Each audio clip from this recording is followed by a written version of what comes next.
طعمه حلو حلو قوي قوي ومقرمش كده وطعمه خطير وفي منتهى البساطة. بسكوتة مقرمشة وجميلة وبدون زيت وبدون سمن، وطعمها بأمانة ربنا حلو جدا. وها حبايبي شكل البسكوتة من جوه، بصي طالعة هايشة وطعمها حلو جدا، مقرمش من بره وطري من جوه، يعني في منتهى الجمال. بصي اهو، شايفة؟ يعني بسكوتة في منتهى الطعامة. اسمعي القرمشة.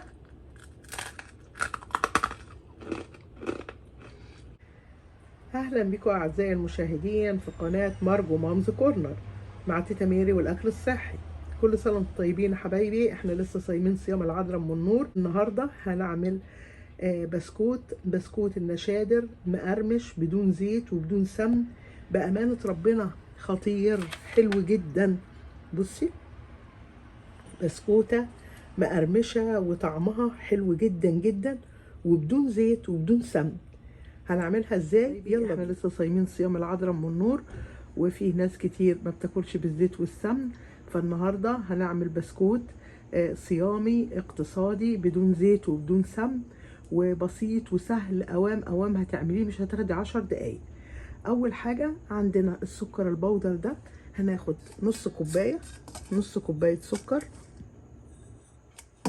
وعندي العصير، ممكن يكون عصير مانجا، ممكن يكون عصير برتقال، اللي موجود عندك.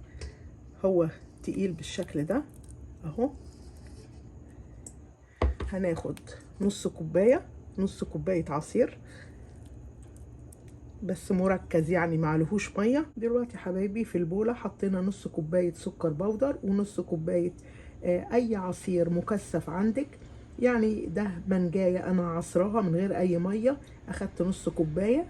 ودلوقتي عندي اللبن، لبن جوز الهند اللي احنا عاملينه في القناة اكتر من مرة.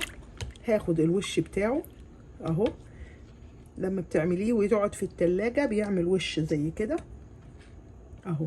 باخده كده لما بعمل اكلات حبايبي. وش اللبن اهو حطيته. ودلوقتي بنفس الكوباية هي هاخد كوباية لبن.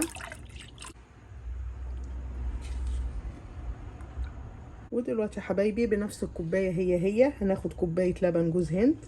هنضيف كده على الخليط وهنقلب كله على بعضه. دلوقتي يا حبايبي عندي الفانيليا، هاخد نص معلقة فانيليا.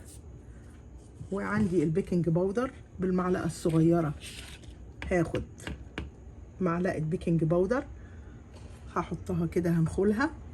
وعندي كوبايتين دقيق ابيض منخول بالشكل ده حبايبي. بعد ما قلبت الخليط على بعضه جبت كوبايتين دقيق ونخلتهم، وجبت معلقة صغيرة بيكنج باودر وبرده نخلتها بالشكل ده. ودلوقتي بقى عندي النشادر، هو ده اهو الاسم بتاعه في امريكا.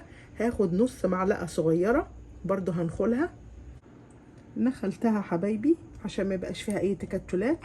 ودلوقتي بقى كوبايتين الدقيق المنخولين اهو، كوبايتين الدقيق اللي احنا نخلينهم، الدقيق الابيض اللي ضفنا عليهم معلقة صغيرة بيكنج باودر ونص معلقة من النشادر ده.